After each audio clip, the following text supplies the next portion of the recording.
Howell Bashimi Habashai Bashima Hakwadash. Double honors to the apostles, elders, great millstone, the room, and teach well. Peace of salutation to the elect 144 first fruit. It's going to be a fairly quick lesson in the spirit, just something that has been on my mind the past few days.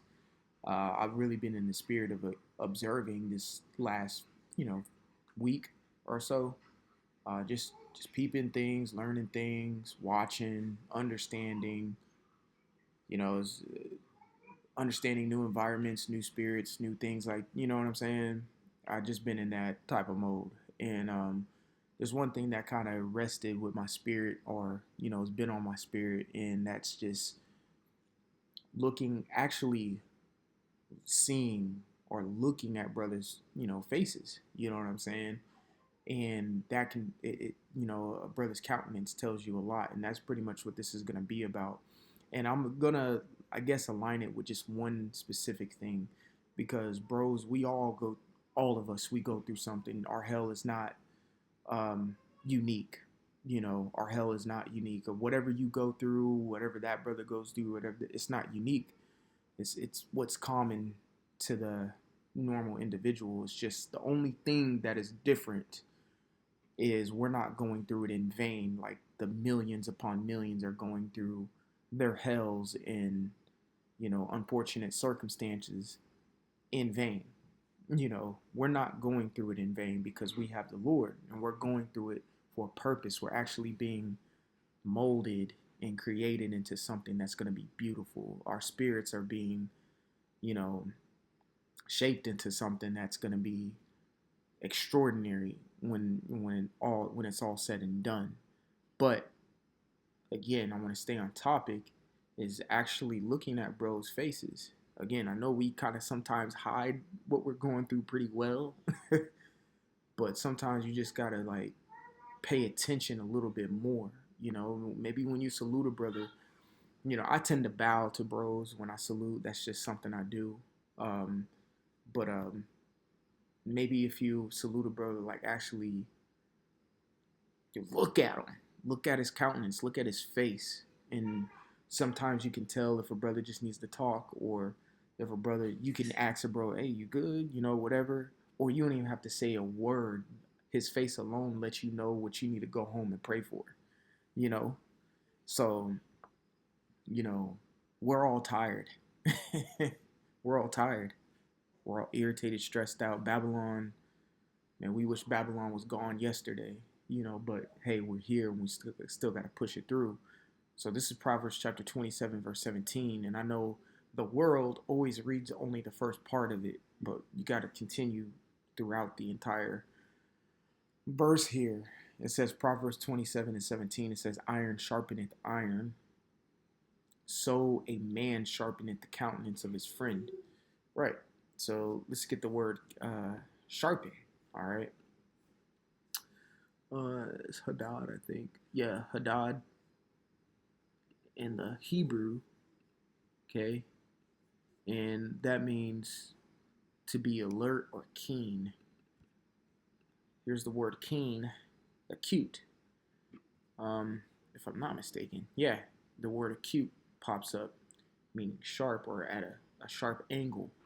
All right. It says highly developed. All right. So when I say like you gotta look at it, and when I say brothers kind of like hide what they're going through in their countenance, is because they're highly developed in the spirit. The Lord quickeneth. Even bros who just came in. The Lord dealeth with you more than the rest. Like straight up, you could have been in the truth for 6 months. The Lord deals with you way more than he does an average Joe Schmo. The scriptures talk about that in the book of Ecclesiasticus, where more things have been shown unto you. So the Lord's dealing with you. So your face, your face develops. Let's see.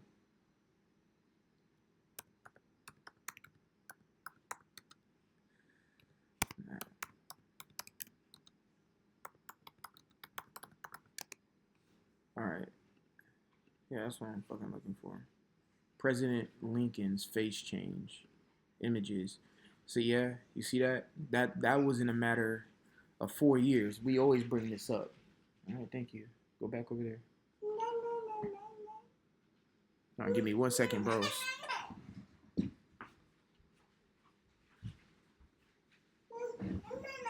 All right, Salakia. All right, so this was in a matter of 4 years. Of course, during the Civil War from 1861 to 1865, you see how his face dramatically changed.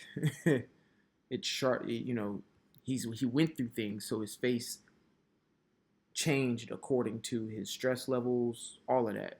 You know what I'm saying? It's the same thing that we go through. Our face changes on the right hand side.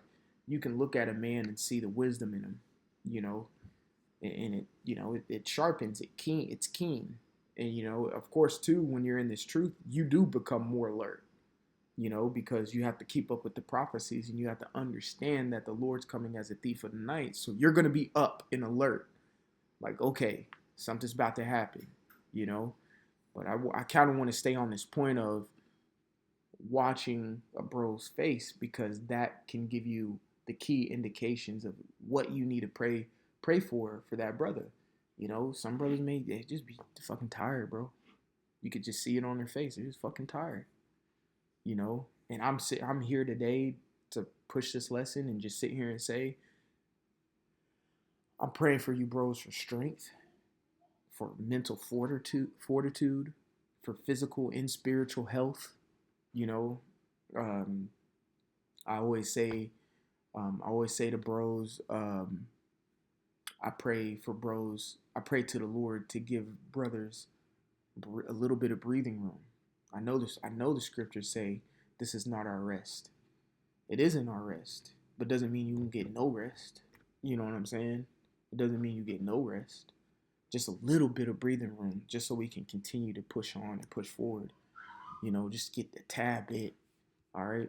I said I'm not going to make this lesson too long, but this is Ecclesiasticus chapter 37 and verse 17.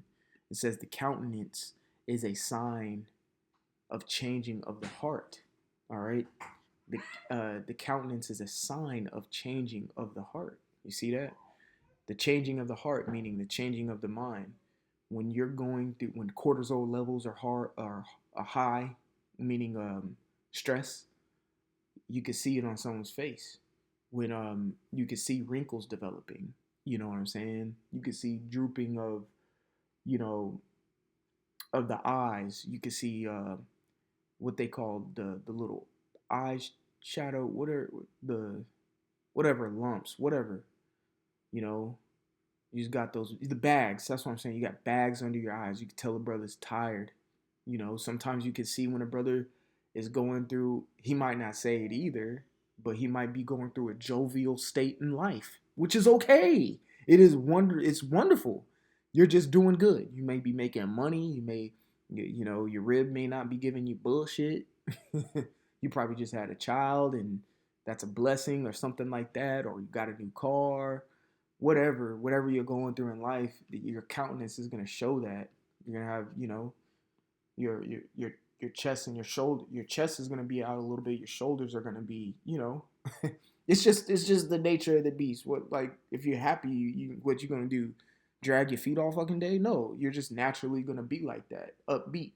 And you can see it in someone's face, but you can also see when someone's stressed, tired, maybe feeling alone, maybe need someone to talk to or something of that nature. You know what I'm saying? And you got to look at brother's face. You got to look at brothers' faces like that, and you see it.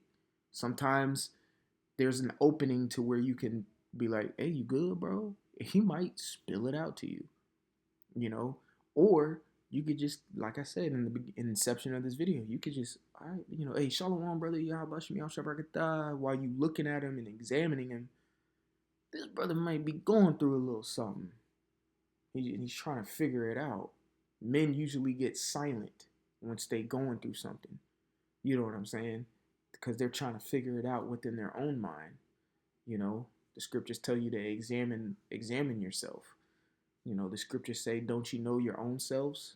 So in order to know your own selves, you have to have that war within, and figure it out. And he may be going through that. It's like, you don't need to say nothing. You just go home and pray for whatever is on your spirit that you saw in his countenance. Because his countenance was a sign of changing what was going on in his mentality or in his mind or in his spirit. Simple. This is when the Lord says you got to love your neighbor or love your brother, it goes down to the minute detail of just catching facial features. You know what I'm saying? And then my last precept here, it's Ecclesiasticus chapter 13, verse 25. It says, the heart of a man changeth his countenance. Yeah, so again, that goes back to what was said in the previous precept. Your face is a sign of a changing of your mind. It's the same thing here. The heart of a man changeth his countenance. You can't sit here and tell me, something just bad happens. You just, Kevin Hart cracking jokes shit. You know what I'm saying? Maybe that's be some people's way to cope with shit, but good news, bad news, neutral news does change the countenance of your face. You know, when you're angry or livid, your face changes. When you're happy, your face changes. When you're stressed out, your face changes. When you're sad, your face changes. Your face is a big telltale sign. You know, um, is a big telltale sign that whatever mood you may be in. Again, some of us are really good at masking emotions and masking things. The other brothers, I think I talked about this in a few lessons that I've had before. Some brothers wear their heart on their sleeves. I'm one of them bros. You gonna tell. It's something I need to work on, but at the same time, it is something that's okay. It's you could tell someone who wears their heart on their sleeve. You could tell when they're angry, when they're sad, when they're mad, when they're irritated. You could tell. You know what I'm saying? This is on their face. It's in their body language. You could look at their fucking pinky finger and be like, oh, yep, yep, yep, yep, he's happy. You know what I'm saying? There's different personalities and things that the Lord created, but at the same time, even if you're a person who, wears your heart on his sleeve, still got to be unflappable. Still got to be practice a level of being unflappable, which is staying very calm, cool, and relaxed, even when you face hard, scary, or stressful situations. Don't show it all the time. You know what I'm saying? An unflappable person does not get nervous, angry, or upset when things go wrong. I mean, getting nervous, angry, or upset are natural feelings. So I wouldn't necessarily fully agree with this definition. And when it says there, an unflappable person does not, there are going to be times where you can't sit here and tell me that you're not going to get upset if your dog passes away or if you're sad. That's a stressful moment, but doesn't mean you just got to, walk around with that sadness on you. Like, damn, yeah, bringing that energy. You got to be a little bit called, but you hear what it's saying. You hear what I'm saying, brothers. Let's finish this precept out, and I'll finish the lesson. And I hope this touches home or touches brothers' hearts, and just to be a little bit more cognizant. Not to say that you aren't already, but just be a little bit more cognizant of one another, because we are supposed to love one another as well. Just take a look at an individual's face and be like, okay, okay. Mental note. You don't always have to say anything. Just mental note. When you speak to one another, look each other in the eyes, look each other in the face, man. Examine. Yeah, boom, boom, boom, da, da, da. But, shit. Really be in tune with one another. It says, whether it be for good or evil. Right. All right. I've been, fuck it. I'm going to say it. I've been around, I believe, a little bit long enough to understand, because I've seen people come and go. Not as much as heads of camps and elders and apostles, but in my little tenure here, I've seen people come and go. I've seen enough people come and go. You know what I'm saying? And you can see the telltale signs. And ever since being in this spirit that I'm in right now, I reflect and I'm like, their face did change. You know what I'm saying? They had a different countenance every time they came around. You know what I'm saying? And I'm a novice to this, to what I'm speaking about right now, because I'm sure elders have already been doing this, but I'm just putting it on wax for myself. Whatever. Hey, it says, whether it be for good or evil. You could tell when someone has a good spirit on them through their face. You could tell when someone has that evil spirit or malicious or premeditative maliciousness type spirit on them by just looking at them. You know what I'm saying? It says, in a merry heart maketh a cheerful countenance. Exactly. You know? And how do you get a merry heart? Let's get that real quick. This is how you get a merry heart.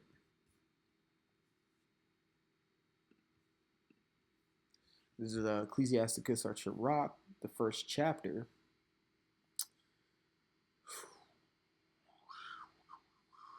In verse 11, it says, the fear of the Lord is honor and glory and gladness and a crown of rejoicing. It says, the fear of the Lord maketh a merry heart and giveth joy and gladness in a long life. All right. So a merry heart comes from fearing the Lord and putting the Lord first, which gives you a cheerful countenance or, cheerful face. So that's all I had for you here today. I want to give all glory, honor, and praises to Yahweh Bashem Yahweh Shai. Bashem Achakodash. Double honors to the apostles, elders, the great millstone, who will and teach well. Peace, love, salutation to the elect 144 first fruit. Until the next time, we say shalom. And like always, repent, for Yahweh Shai is coming back sooner than what you believed. All right, shalom.